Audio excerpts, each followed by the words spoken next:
devant Dieu et devant les hommes de la terre. Personne ne peut le dédire ou le contredire. Le Sahel est une terre hospitalière. Nos cœurs et nos demeures ont toujours été ouverts à ceux qui veulent y venir. On a accueilli tout le monde en amis, frères, sœurs, partenaires pour les affaires et pour le partage. On a été diplomate. On a pardonné les petites fautes les moins graves. Mais au fil des années, nous avons payé cher le prix de la gentillesse. Des mauvais deals sur les matières premières au plan sécuritaire, on a payé cher.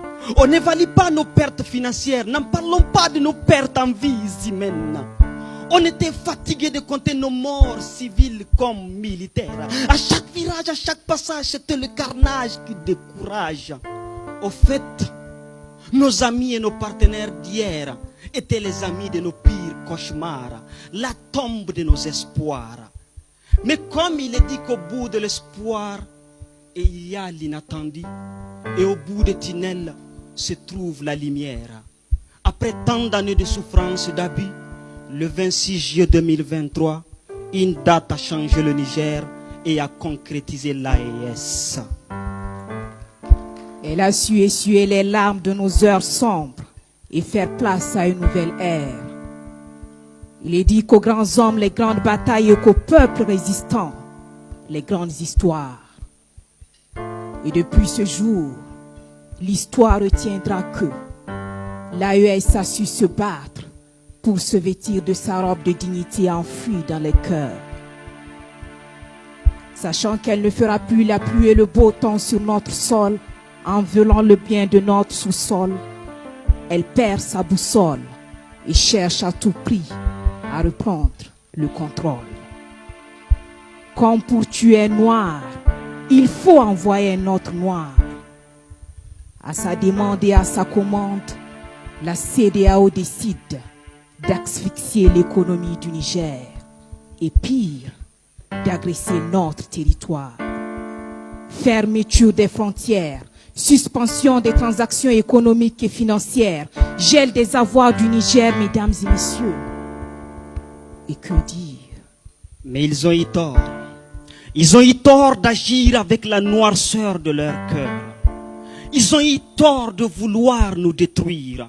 Ils ont eu tort d'oublier nos liens fraternels pour obéir à l'envahisseur.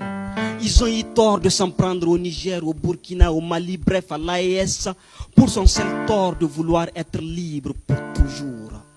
Mais ils ont réveillé en nous la flamme de l'amour de nos couleurs. Ils nous ont donné plus envie de nous battre et de mourir pour nos terres. Ils ont oublié qu'au-delà de nos divergences, nous sommes tous des frères et sœurs.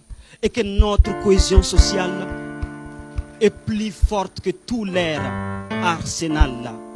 Notre hargne de la lutte contre l'impérialisme, nous le détenons de Djibo Bakari, de Modibo Keïta, de Thomas Sankara, ressuscité en général Abdourahmane Tchani, en colonel en colonel Assimi Goïta et en capitaine Ibrahim Traoré.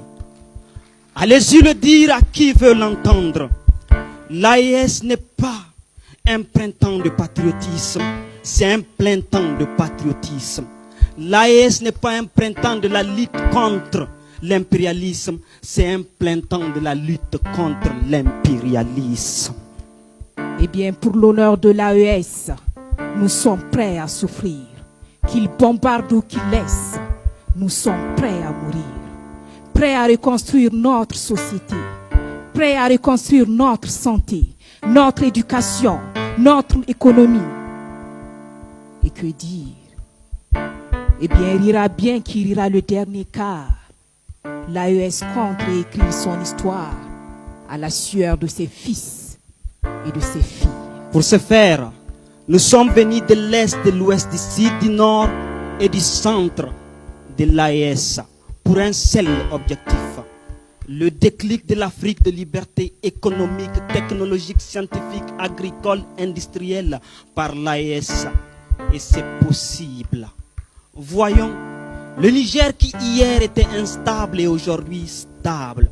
Le Burkina qui hier était inhabitable et aujourd'hui habitable. Kidal hier imprenable et aujourd'hui sous contrôle. Le Sahel des terroristes est devenu l'AES des peuples libres. Je vous le dis, une AES avec un droit de veto à l'ONU, c'est possible. Car nous sommes sous le contrôle de Dieu et des hommes capables qui ne voient que le possible dans l'impossible. Sur ce chemin, nos dirigeants sont engagés et nous sommes prêts à les accompagner pour faire le chemin. Car c'est à nous, Nigériens, Maliens, Burkinabés, de nous battre pour faire une trêve avec le rêve d'une